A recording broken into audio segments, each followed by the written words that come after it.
The Chi-Lin Purse, retold by Linda Fang, illustrated by Ed Young.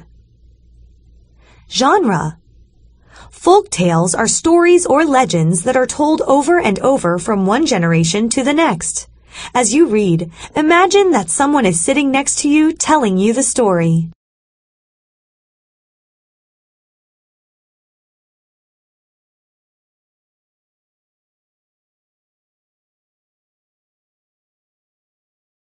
Question of the week: what are the rewards in helping others?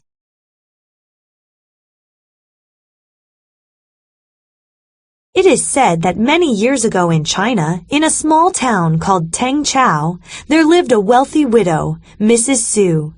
She had only one daughter, Su Sang-ling. Sang-ling was beautiful and intelligent, and her mother loved her dearly. But since everything Sang-ling wanted was given to her, she became rather spoiled.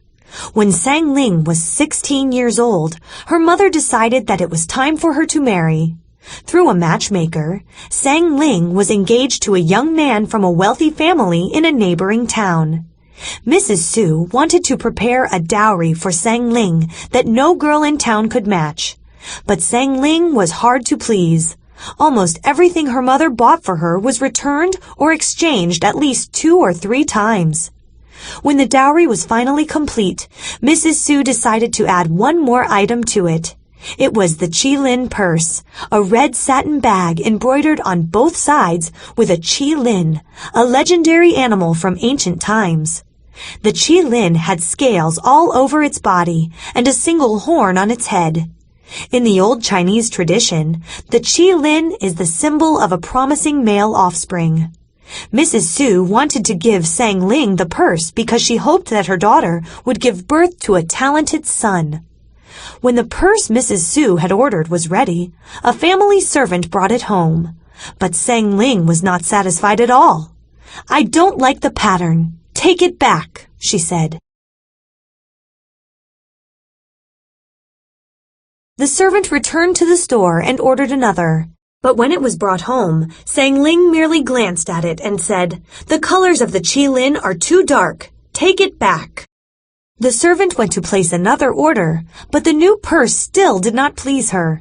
This time the servant broke down in tears.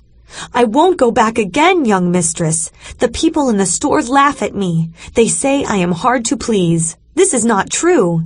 You are the one who is hard to please. If you don't want this purse, I am going to leave you and work for someone else."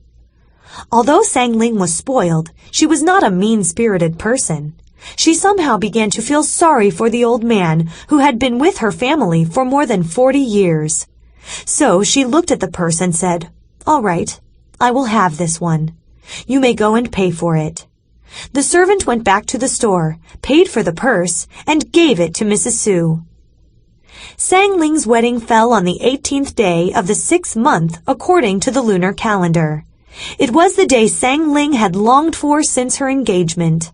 She was very excited and yet a bit sad, because she knew she was leaving her mother and the home she had lived in for 16 years.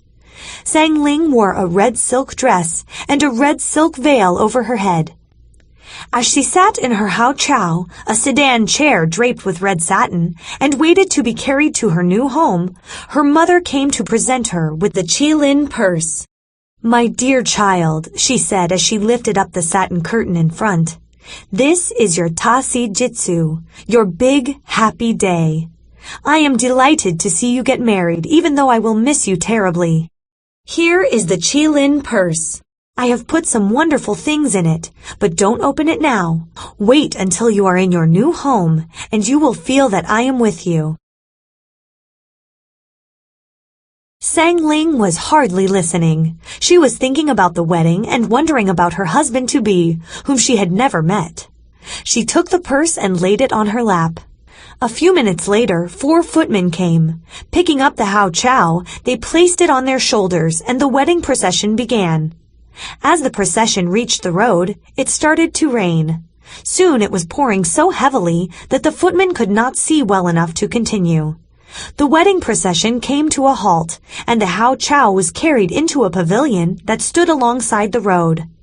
There was another Hao Chow in the pavilion. It was shabby with holes in the drapes. Sang Ling could hear a girl sobbing inside.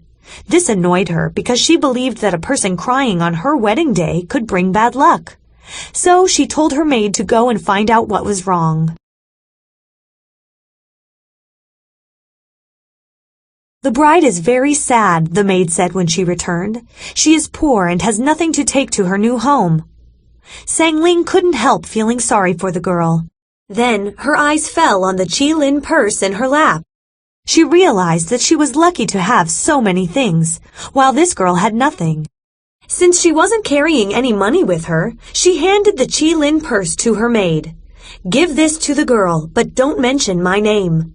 So the maid went over and gave the purse to the other bride. The girl stopped crying at once.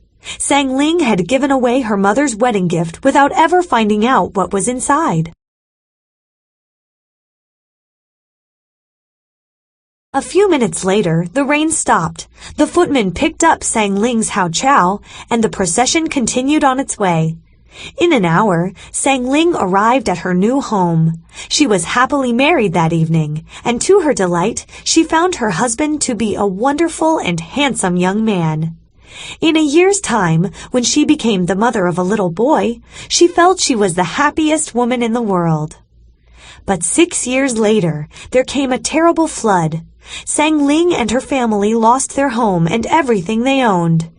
When they were fleeing their town, Sang Ling became separated from her husband and young son in the crowds of other townspeople. After searching for them in vain, Sang Ling followed a group of people to another town called Lai Chao. She had given up hope that she would ever see her husband and child again. As Sang Ling sat exhausted and alone at the side of the road leading to Lai Chao, a woman came up to her and said, "You must be hungry. Don't you know that a li, 1/3 of a mile, down the road there is a food distribution shack? Yan Wai-lu has opened it to help the flood victims. Talk to his butler. I am sure you can get something to eat there." Sang Ling thanked the woman, followed her directions, and found the place. A long line of people with bowls in their hands was waiting to get a ration of porridge. Sang Ling had never done such a thing in her life. As she stood in line holding a bowl and waiting her turn, she felt distraught enough to cry, but she forced herself to hold back the tears. Finally, when it was her turn, Yan Wai-lu's butler scooped the last portion of porridge into her bowl and said to the rest of the people in line, "Sorry, no more porridge left. Come back early tomorrow." The person behind Sang Ling began to sob. Sang Ling turned around and saw a woman who reminded her of her mother, except that she was much older.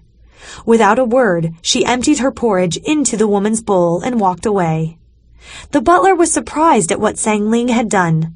Just as she had made her way back to the road, he caught up with her and said, "Young lady, I don't understand. Why did you give away your porridge? Are you not hungry?"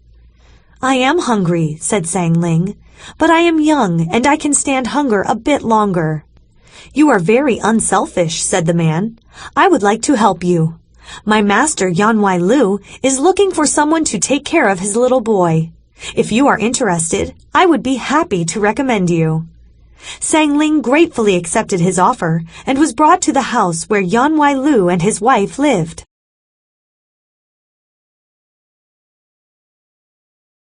Yan Wai-lu, a man in his early 30s, was impressed by Sang Ling's graceful bearing, and he agreed to hire her.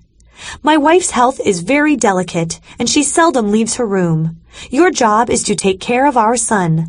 You may play with him anywhere in the garden, but there is one place you must never go. That is the Pearl Hall, the house that stands by itself on the east side of the garden. It is a sacred place, and if you ever go in there, you will be dismissed immediately." So Sang Ling began her life as a governess. The little boy in her care was very spoiled. Whenever he wanted anything, he wanted it right away, and if he didn't get it, he would cry and cry until he got it. Sang Ling was saddened by his behavior. It reminded her of how spoiled she had been as a child.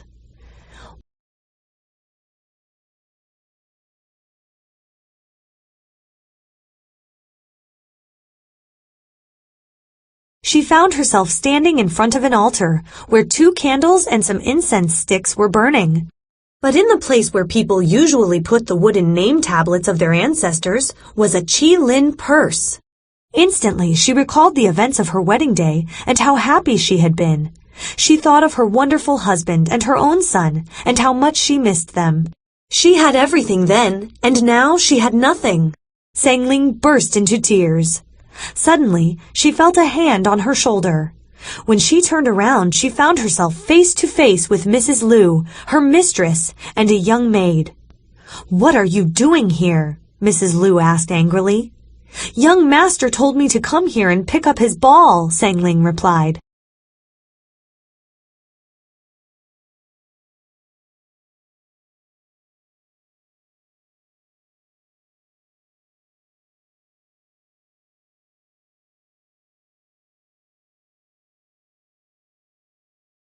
"Then why are you weeping at the altar?"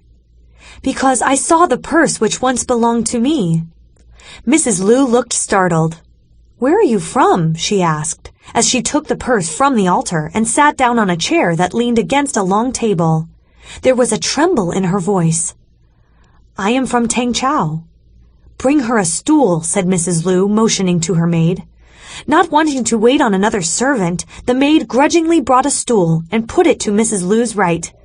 "You may sit down," said Mrs. Lu. Somewhat confused, Sang Ling sat down. "What was your maiden name?" "Su Sang Ling." "When were you married?" "On the 18th day of the 6th moon 6 years ago."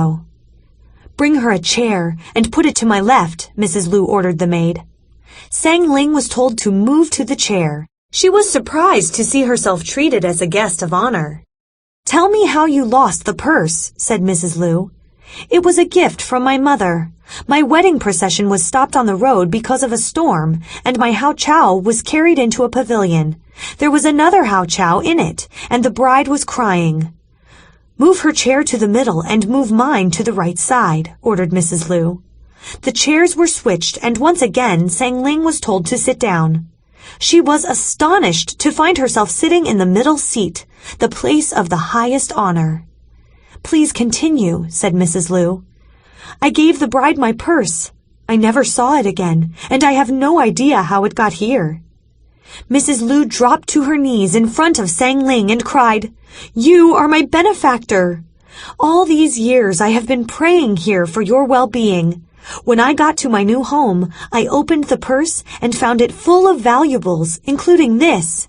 She opened the purse and